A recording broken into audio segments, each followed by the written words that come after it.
Hi කොහොමද මතකද මාව මොකක්ද මේ මෙයා මෝනුල් කරගෙන කරන්න කියලාද ඔයා කල්පනා කරන්නේ මෙයා මේ විදිහට කරන වැඩේ ෆයිනල් රිසල්ට් එක ඔයා දැක්කොත් ඔයාම පුදුම වේවි මං සද්ද නැතුව ඉන්නම් ඔයාම බලන්නකෝ මේ වැඩේ කොහොමද කියලා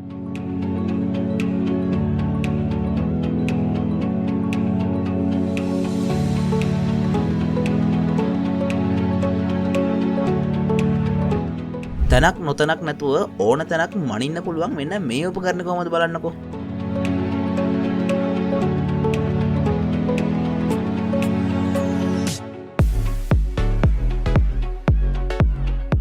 මේක නම් ඉතින් මේසන් බාස් කෙනෙක්ට ගොඩක්ම ප්‍රයෝජනවත් උපකරණයක් වේවි නේද? වයස කියන්නේ නිකන් ඉලක්කමක් විතරයි කියන කතාව අහලා තිබුණාට මෙන්න මේ වීඩියෝ ක්ලිප් එක බලුවට පස්සේ තමයි මට ඒ දේ ඇත්තක් කියලා තේරුනේ. එහෙනම් ඉතින් මේ වීඩියෝ ක්ලිප් එකත් බලාගෙනම අපි අදට මේ වීඩියෝ එක අවසන් කරමු. ගිහින් එන්නම් පරිස්සමෙන් ඉන්න.